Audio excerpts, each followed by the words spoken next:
Halo semua, apa kabar? Kita bertemu lagi pada kuliah daring biosistematika dengan topik DNA barcode. Bersama saya, Dian Hendrayanti.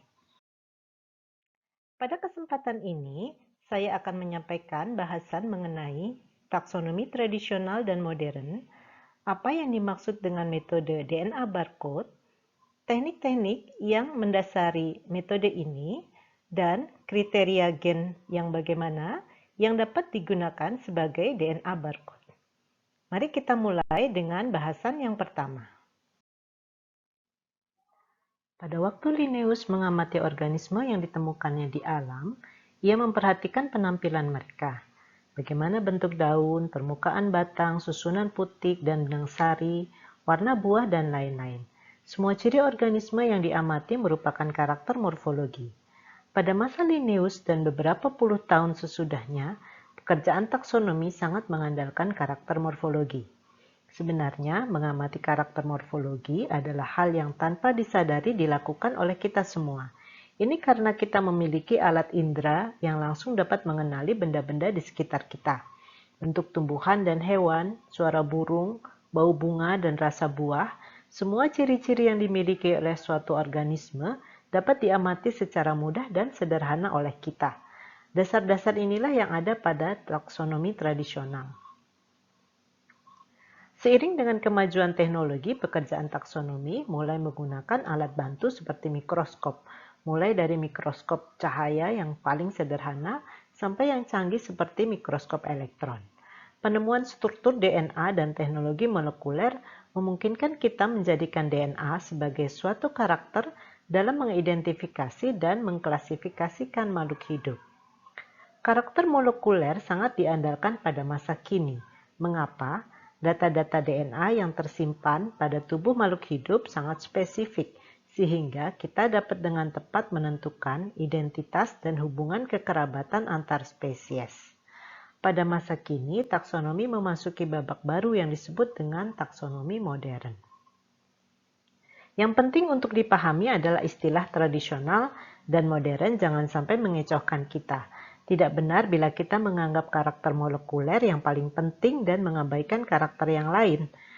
Banyak penelitian taksonomi membuktikan bahwa identifikasi dan klasifikasi suatu spesies membutuhkan berbagai karakter untuk dianalisis, tidak hanya karakter DNA. Teknik molekuler telah banyak membantu manusia memecahkan masalah-masalah yang ada di berbagai bidang kehidupan. Salah satu teknik molekuler adalah DNA barcode yang telah digunakan antara lain pada bidang agroforestry, kelautan, dan konservasi. Pada intinya, DNA barcode adalah teknik molekuler untuk identifikasi spesies. Namun, sekuen DNA yang digunakan adalah sekuen yang cukup pendek dari gen-gen yang spesifik. Bila dengan sekuen yang pendek kita sudah dapat mengenali spesies, berarti kita dapat menghemat waktu, tenaga, dan biaya. Barcode sering kita temukan di kemasan suatu produk. Universal Product Code atau UPC digunakan secara luas pada dunia industri. Baris-baris di sini melambangkan kode dari nomor sistem, kode dari nomor manufaktur, dan kode dari nomor produk. Pada DNA barcode, baris-baris ini melambangkan urutan dari basa-basa sekuennya, seperti yang ditunjukkan pada DNA barcode untuk pohon kurma ini. Yang pertama kali mengusulkan DNA barcode adalah Dr. Paul Hebert, ahli biologi asal Kanada pada tahun 2003. Gen yang diusulkan adalah sitokrom oksidase 1 atau CO1 dengan sampel uji spesies-spesies dari ordo Lepidoptera. Tingkat keberhasilan gen CO1 untuk identifikasi adalah sebesar 96,4 sampai 100%. Gen CO1 ini sekarang menjadi andalan untuk identifikasi spesies hewan. Sebagai upaya untuk mewujudkan proyek DNA barcode, dibentuklah suatu lembaga internasional Barcode of Life yang memiliki otorisasi mengumpulkan sekuen barcoding dari seluruh organisme yang ada. Prinsip dari teknik DNA barcode sebenarnya adalah sequencing DNA. Teknik sequencing DNA dimulai dari isolasi DNA organisme yang diteliti. DNA hasil isolasi dimasukkan ke dalam mesin PCR untuk diperbanyak. Proses amplifikasi ini memerlukan sepasang primer. Amplikon yang diperoleh dari hasil PCR dimasukkan ke dalam mesin sequencer yang nantinya akan membaca urutan basa-basa DNA dari sampel yang kita teliti. Hasil sequencing berbentuk kromatogram seperti ini. Di sini kita lihat urutan basa-basa DNA, masing-masing diberi warna untuk membedakan. Basa timin berwarna merah, basa adenin berwarna hijau, basa guanin berwarna hitam, dan basa sitosin berwarna biru.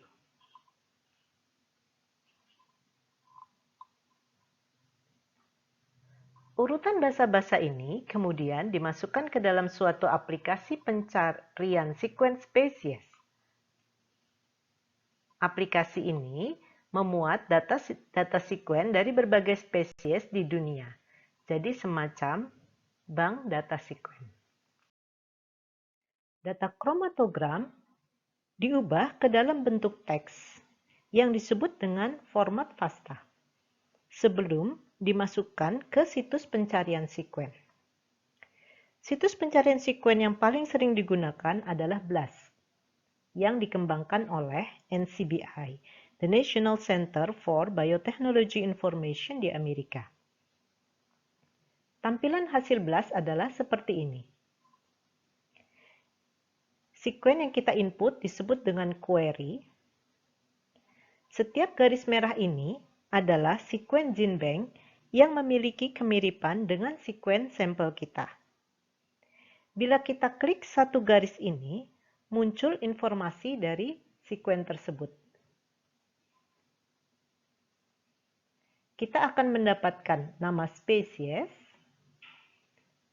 score alignment, nilai e-value, kode submission dari sequence gene bank, dan penyejajaran sequence query dengan sequence gene bank. Semakin tinggi nilai skor yang diperoleh, maka semakin tinggi tingkat homologi sequence query dengan sequence gene bank. Untuk nilai e-value, semakin mendekati angka 0, berarti tingkat homologi sequence kita dengan sequence gene bank semakin tinggi.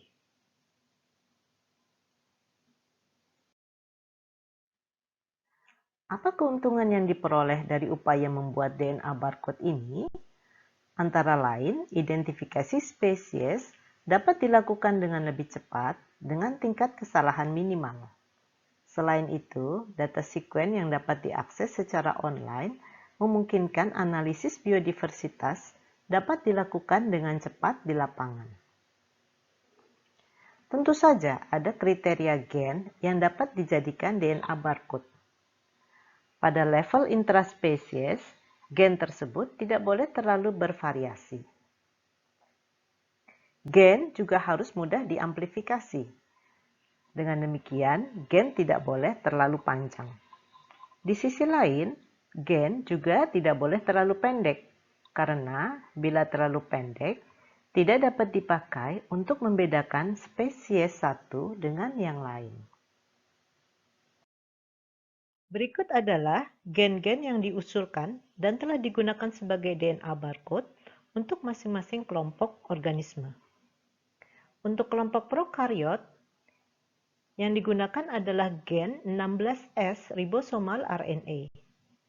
Untuk kelompok hewan dan beberapa protista, gen yang digunakan adalah sitokrom oksidase 1 atau CO1 yang terdapat pada mitokondria.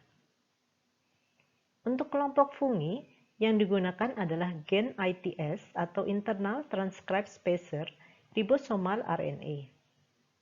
Untuk kelompok mikroba eukariot, yang digunakan adalah gen 18S ribosomal RNA. Sedangkan untuk kelompok tanaman, yang digunakan adalah gen yang mengkode enzim Rubisco dan juga gen yang mengkode enzim Maturaseke pada kloroplas tanaman. Kita telah mendengarkan paparan mengenai apa yang dimaksud dengan metode DNA barcode, teknologi sequencing yang menjadi dasar dari metode ini, dan karakteristik dari gen yang menjadi DNA barcode. Pada video selanjutnya akan dijelaskan aplikasi DNA barcode pada beberapa bidang yang berkaitan dengan kehidupan manusia. Sampai bertemu lagi pada video selanjutnya.